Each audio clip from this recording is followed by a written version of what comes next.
Hi everybody, this is Jimbo Jaytech coming to you from Studio Lockdown here in Phoenix, Arizona. Thank you to everyone who checked out the previous series of videos that I just published last month, how to make Tiger Lily, especially a big thank you to everybody who submitted remixes for the remix contest. We had 39 submissions, and congratulations to Carver, Paul Arcane, and Seb, who took the first 3 places respectively. We're back with 10 quick tip videos.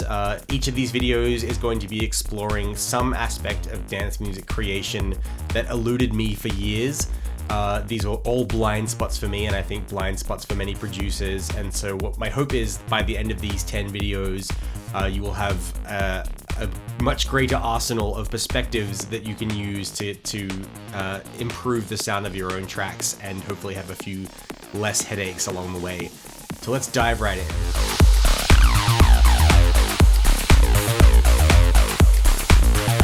Today I want to talk to you about the concept of realness in dance music. Realness is when you take the project out of your studio and materialize it into the finished record that people are going to be hammering thousands or millions of times and playing on big systems and playing at clubs and events all around the world and at parties and listening in their headphones on the way to work and really loving for years to come. And to do that, you really need to learn to step outside of your own process and avoid getting trapped by your own ego and your own expectations of what your song is supposed to be so that you can find the real record. In some ways, it's about sitting patiently with the song until the record decides to show up, and sometimes this can take a long time. There is all too often a disparity between what you think your audience is going to want to hear from you and what your audience actually needs to hear from you, and you can't always know that 100% at the outset of the process. And the biggest shock to my system when I started touring and playing at bigger events was how flat some of my demos would fall when I played them out for the first time. You know, here I am in my studio thinking that this is going to blow people away, and then I play it out, and there's nothing more sobering than that real world insight that you get from DJing, where you suddenly realize, like, oh, this isn't real. Like, it, you know, the concept, the idea is great, and I'm rocking out to it in my head when I'm in the studio. But now that I've played it out, I realize that I wasn't looking at it from enough perspectives. And now, especially when you're playing it in front of a bunch of people who are patiently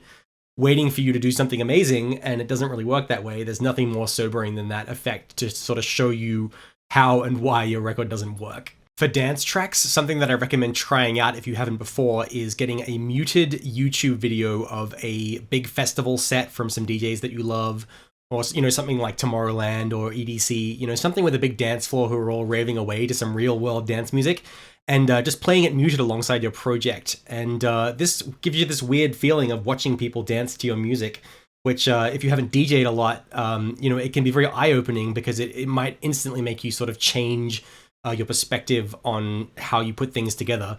But beyond that, my number one way of making sure that I have primed my track for the real world is through trying out a number of different versions to see which one feels the realest. And the way that you do that is through a process which I call destructive remixing. Destructive remixing involves taking what you've already created and making a new mix of it, which you would almost possibly consider as like a B-side remix for the original release. And the reason that this works is because it gives you permission to be more destructive in the reinvention of your track that you might need. And we get so attached to the original motifs that made our original demo so great. And we cling to those a little bit, and we tend to sort of, you know, they are usually the last culprit that we would ever suspect needs to be cleared out in order to make the way for something new. You would be amazed how many times the Jaytech record that you're hearing is actually the club mix of an original version that didn't work. There's a kind of caterpillar and butterfly type situation happening here, and the main reason that A&R teams at labels reject a demo is because they're hearing a caterpillar that should have been a butterfly. And to undergo this metamorphosis that you need to undergo, you really do need to face some of your biggest demons in your own creative process, and there is a bit of a struggle against your own limitations. But if you do walk through the fire in that sense, you eventually end up on the other side of that. And sometimes it takes a bit longer than people realize, But when you do, there is this point where the record does show up and you can kind of just feel it. Put on my headphones here. I'm going to play you a project that I'm working on. This is one of 5 or 6 tracks that I will be submitting shortly for consideration. It's turned into a bit of a trance banger. It was not that way originally, and I'm playing you this particular project firstly because I'm just at the point now where the record has shown up and the song now knows what it is. And this is also an interesting one because this particular song went through a number of different versions that I had to try out before arriving at this one. So I'm not going to play you the whole song start to finish to save time, but I'll play you some of the key sections now.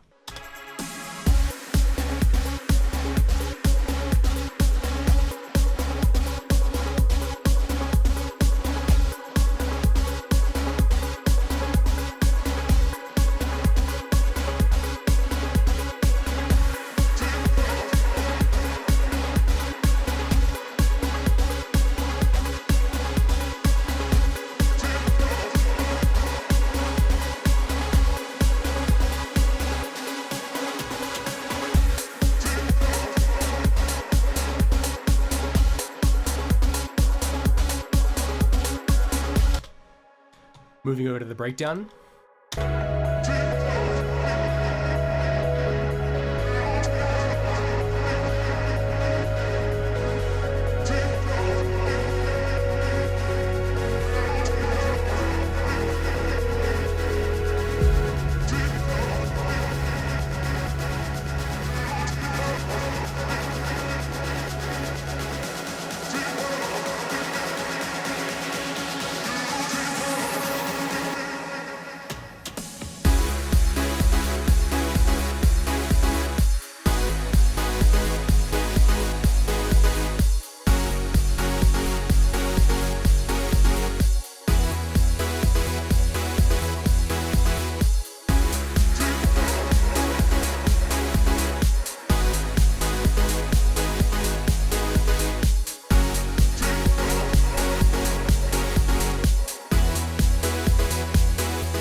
So, sounds like a Jaytech song, right? Albeit a very trancy one. And there is definitely still some work to be done, you know. I am going to do a mix phase of this where I actually sort of mix everything, you know, much more precisely than it is right now. You know, these stack chords will become more refined, and I'll probably buff out a little bit of the cheesiness out of these leads with some post processing basically.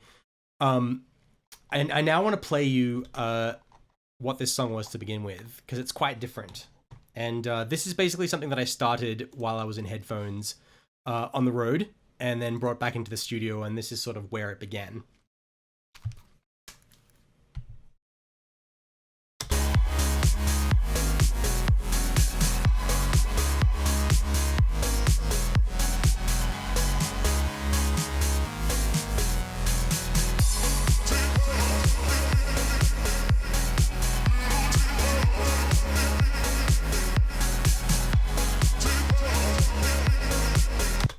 And I actually quite like the way this builds up.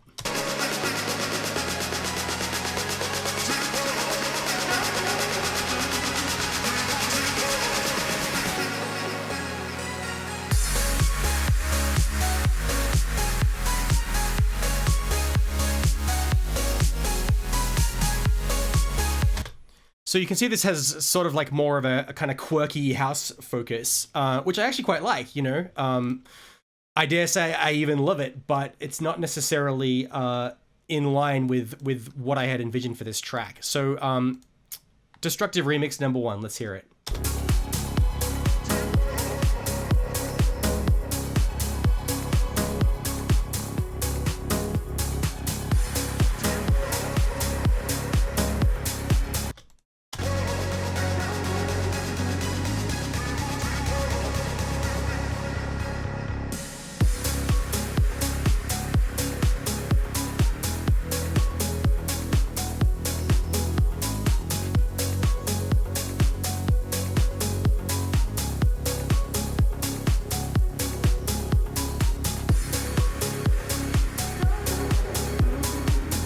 So kind of groovy and housey.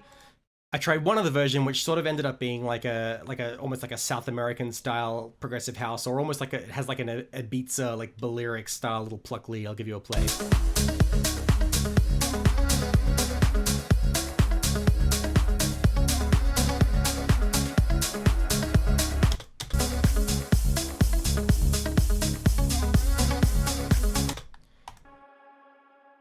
And now back to the original version, which, as you can hear, is quite different.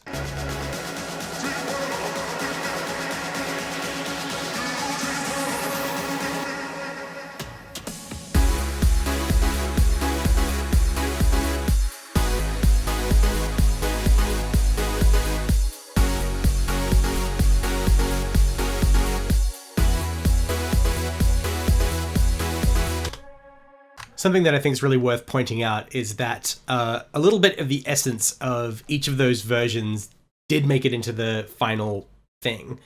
And the other really important point is that no matter what the project is, there are always going to be elements of the demo versions along the way that I am going to miss for the final thing. You know, there was some really cool vibes and feelings, you know, in those original versions, and you know, I've definitely played different versions for some people, and you know, every now and then somebody's like, oh, I like this other version better, you know. That's fine. I know what I want with this song, and I know 100% which of these versions is going to go down best at a Jaytech gig and is going to resonate with people the most.